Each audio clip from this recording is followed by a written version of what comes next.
Guys, it is December. Harvest is over. So, without further ado, like I said at the beginning of the year when we first got the combine, I'm going to do a comparison video of what I like and what I don't like about the 7120 over there. Let's get to it. Obviously, small farm, needs clean in the worst way.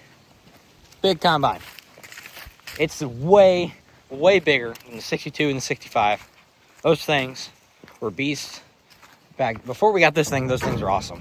Kind of, not really. But what I'm gonna do in this video, basically, say something, basically answer some questions. I'm not gonna compare the 7120 to the 65. I thought the 65 would be here a lot longer, but it left in mid to late November while we were still combining. So I don't get to do that, which sucks, but whatever. But I'm just gonna go through this combine and say what I like, what I didn't like about this season, because I ran it most out of anybody this year. Just how timing went and who was home and all that stuff. So yeah, let's get to it. Next up, the engine bay. I really like how you can get to everything. You don't have to have that stupid shield you have to lift up on the 65 and the 62. You can get literally anywhere on this engine. Anywhere, literally. It's easy to get to. Obviously, the hopper is easy to fold down, unlike the 62 and 65. It's easy to get to the diesel tanks. It's easy to get to the air filter. It's easy to get to the oil, engine oil, hydraulic oil, right here. Obviously, it's easy to get to the auger if you need to fix that for some weird reason. And the step is one of a lot easier to get down than the combines, old ones. Thing on this combine, it is super easy to open up these shields. On the 65 or the Gleaners, you had to open this, do something like this, and open this, and then you're able to open this. Well, this shield does not like to open for me. Maybe. There we go. Boom. That easy. Just gotta reach your little hand in here. Actually, this one's different. The back ones, gotta come over here and unlock that, which it's a pain, but I really like it. It's better than the old system. And then it just lifts up. You can get some hydraulic oil filter. And all you gotta do is lift those two up and boom, you're under here. And I don't have to hold the light anymore for someone. The battery disconnects off because there's a light. Actually, you know what? I'll show you. There's a light. There's lights under here. Isn't that nice? That is something I really like. There's a light for the back, but it's kind of broken. This is a 15-year-old combine. I kind of expected something to be broken on this thing when we got it, which it's just a light, so it's not that big of a deal. But the shields are heavy. I'll tell you that. I'd rather have two hands, but I'm holding another hand with the camera. And my fingers are cold too, so this is even better. And just like over here on the shields, just lift up and unlock, and this one actually folds out. It's really nice, really nice. More thing on the shields here, you can get to this easy. And I'm 5'5", 5'6" on a good day. The Gleaners, you have to reach up here, get a handle, and then this thing will come down. Nope, little handle here. Fold that down, go over here, unlatch that, pull that down, and boom, it latches for you. You can climb right up here and get to the engine bay. So Gleaner is known for their small feeder houses and like to the left just a hair. Not this motherfucker. This thing is huge.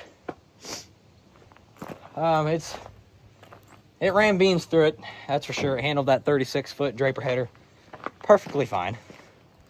So I loved it.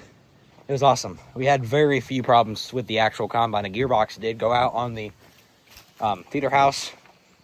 That was the only problem we had with it. But the reason why we were down for so long was actually, I'm gonna be up here for a while, was operator error in ordering the wrong part twice. So, but also the rock trap on that thing, on the Gleaners were back there. This one, it's just right here. Let me flip the camera around. Little lever right here, you drop it and it falls down. By the way, if you own a case combine, dump the rock trap. those things catch on fire. We have some neighbors that had that problem, so we've been dumping that a lot. Then the feeder house lock is super easy to get in and out of. So yeah, let's go. Handy dandy little button here. Yep. Can move the ladder around. Let's go on the cab. All right, where the operator spends about 99% of his time. Because it's cold out there. There. It is the nicest cab I've ever been in. The 2390's cab is falling apart. 140's cab is falling apart. 2594 is still broke down. Has transmission problems. So it's been sitting since spring. 1086 cab's falling apart. All of our tractor cabs are falling apart or don't have one. That is something that will probably, hopefully, hope to God, might happen this winter. Get off topic here. 2290 blew another hydraulic hose. That's probably the 8th or 9th one that we've blown. Probably 10th.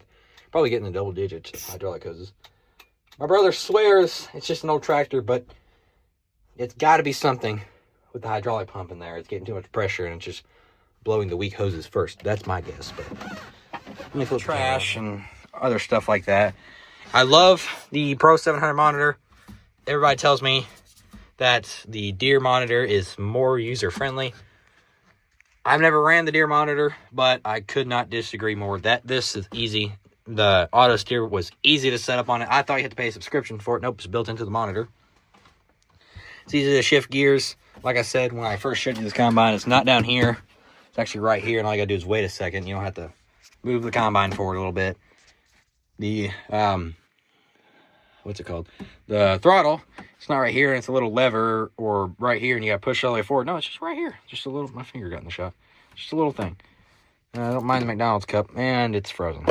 Nice. Hardy's, plenty of storage. The previous owner ran a radio. We don't run that yet. Plenty of storage. I need to get up to show you guys that. Plenty. Ow. Smashed my fingy. Plenty of storage for the third time. We got our Morse tester there. Some chargers. And here, I think it's Windex. Frozen water bottles. Frozen Windex.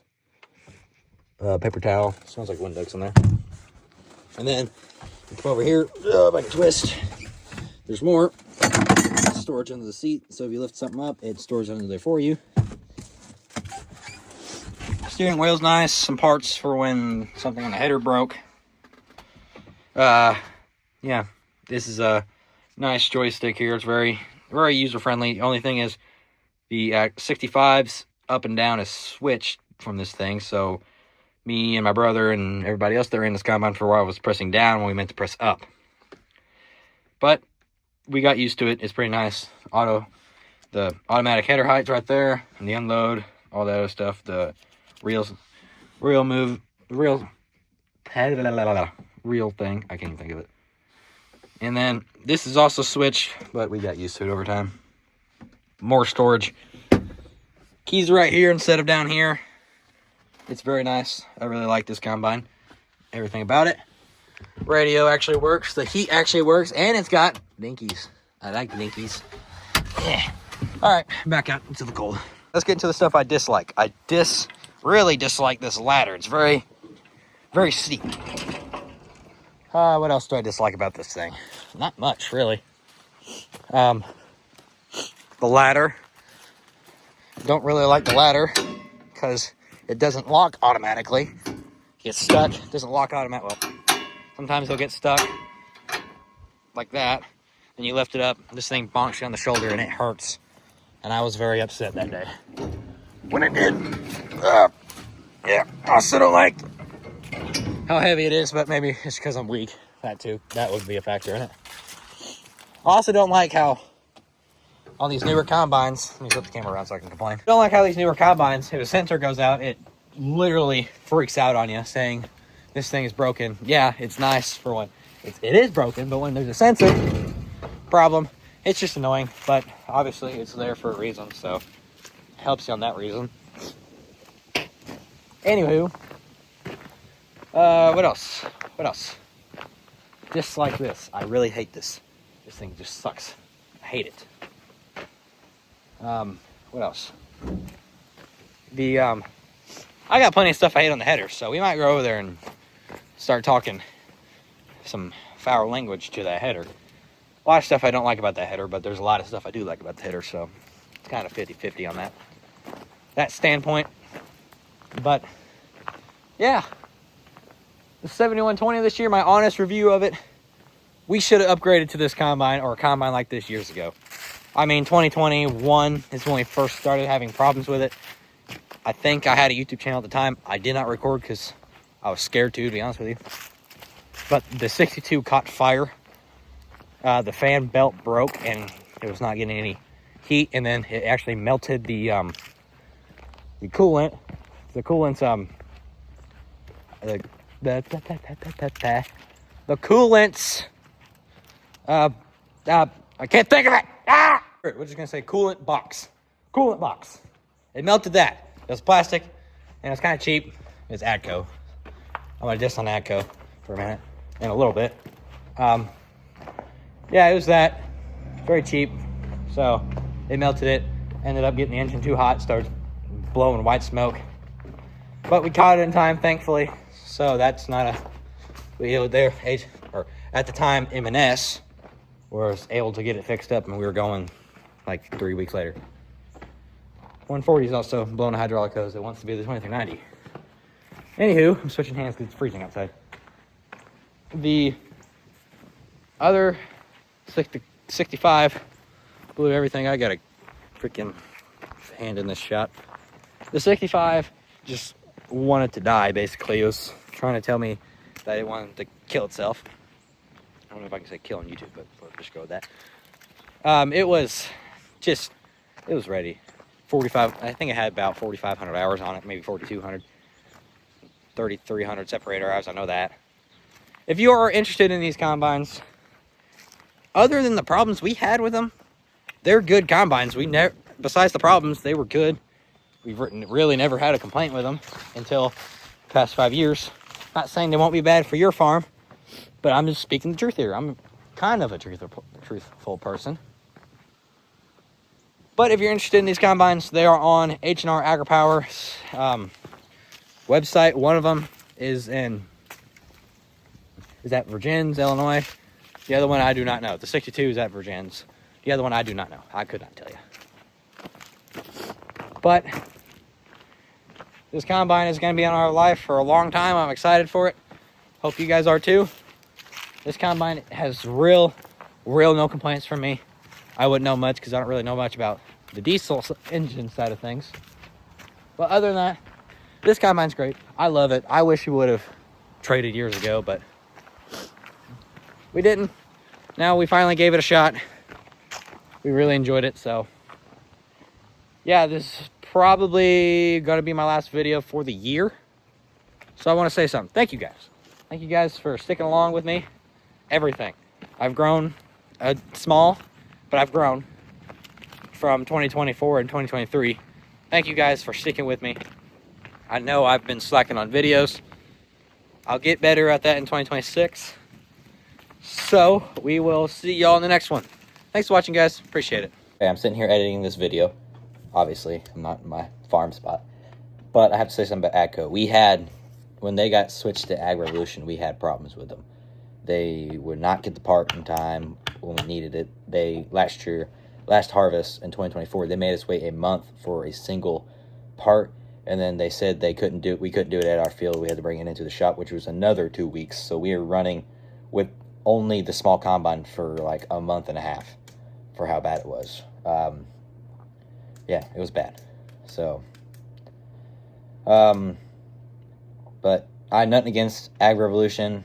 Nothing like horrible against Ag Revolution or M&S, our local AGCO dealer.